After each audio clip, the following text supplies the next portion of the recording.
What's going on, everybody? Welcome to the channel. This is your boy Yarn Craig, and today I'm looking at this WNBA playoff situation as we close in on the last 4, 5, 6 games of the season, guys. Go ahead, click that like and subscribe button before we get to it.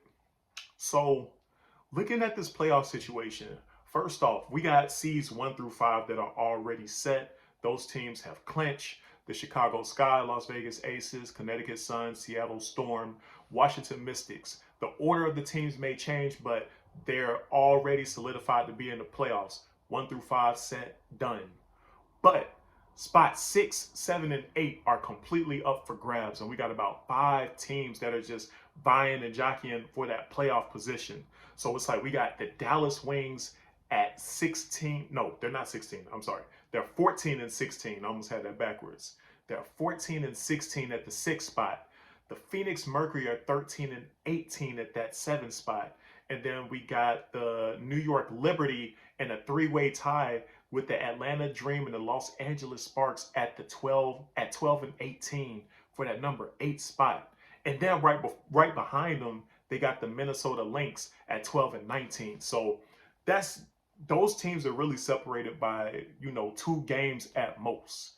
So it's about to get ugly, but I mean that in the best possible way in basketball terms. It's like we want to see the most competitive basketball that we can possibly see on TV. And honestly, with this playoff situation looking like it is right now, we're probably about to get the most competitive basketball of the season right now as it comes down to the wire. So, looking at it, who do I think is going to go ahead and clinch these 6th, 7th, and 8th spots? If I had to put my money on it, I'm definitely going number one. I'm saying Dallas is going to make it. And it's not because they're substantially better than any of these teams that are left, but they got the best record at 14 and 16. So it's just simple math. And then on top of it, they're only playing one team that's above 500.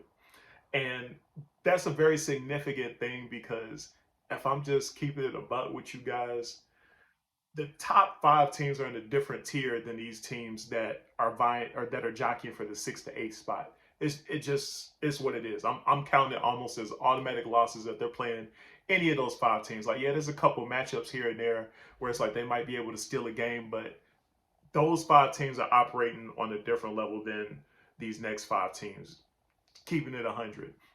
So I think the Dallas Wings are going to stick out and take that, they're going to solidify a spot in the playoffs. They got one of the easier schedules. So I'm going with the Dallas Wings. Next, the Phoenix Mercury are already at number 7. I think the Phoenix Mercury go ahead and they clinch and stay in the playoffs. They've been one of those teams that's been up and down. I actually think with Tina Charles doing the contract divorce early, that actually helped this team and lit a fire under them. And honestly, Skylar Diggins-Smith is probably playing some of the best basketball in the WNBA right now.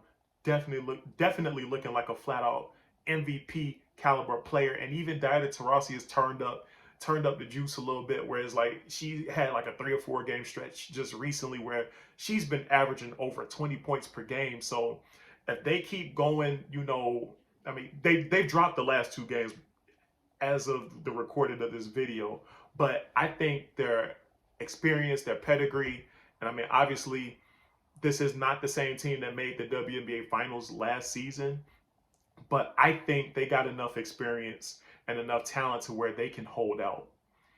Now, the number 8 seed is where it gets tricky, and right now the Liberty have it.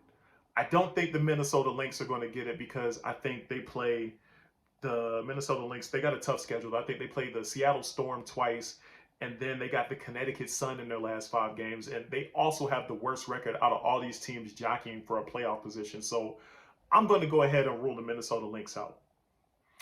Next, I think the Los Angeles Sparks are probably done too. They got one of the harder schedules.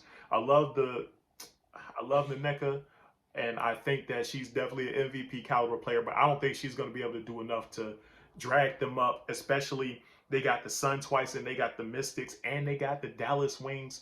So I think just because they got that, they're playing a few games against above 500 teams.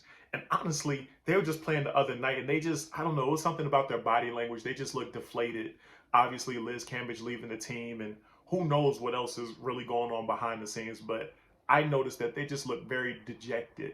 So that's something that stands out to me, especially at this juncture in the season. You want all hands on deck. You want everybody to be energetic, fighting together.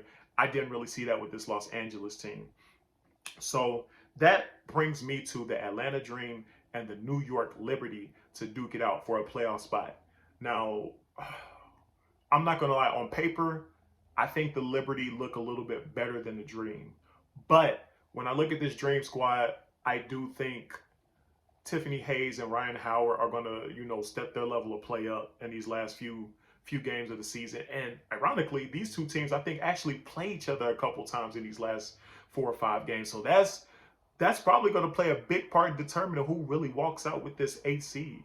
Like Atlanta, I think the only other five, I think they play one 500 team. I think they just play the Aces in these last 4 or 5 games. So, and then they got the Indiana Fever coming up. So Atlanta, I think by default with their schedule, they got a shot. Now they've lost the last 4 games. Keep that in mind. But I don't think they're going to go on an Indiana Fever style loser streak where I think Indiana Fever, they're at 14 losses straight. I think Atlanta's due to kind of turn things around, and they got 2 juggernauts, Tiffany Hayes and Ryan Howard. They get off, it's a problem. AD Durr, offensive problem as well. If they get off, it's a problem. It's a whole problem for the Liberty, and honestly, the Atlanta Dream, when they're going downhill, and their wings are performing at level, like they're one of those teams. I think like with the Phoenix Mercury, like with the way they're playing, nobody wants to see them in the playoffs because offensively they got a couple players that are just so potent that it's just hard to stop them when they get going. So those are my 3 picks: the Dallas Wings, the Phoenix Mercury, and I'm going with the Atlanta Dream. And I'm not super confident about that pick, but I'm giving them a slight edge because not just of their schedule, but ultimately I think that the Atlanta Dream, I think they can take the Liberty just because I think their wings are a little bit stronger. But I mean, Sabrina Ionescu, she ain't nothing to play with. If she bring those triple doubles, it's gonna be night for everybody. But I'm giving a slight edge just to the Dream, just a slight edge.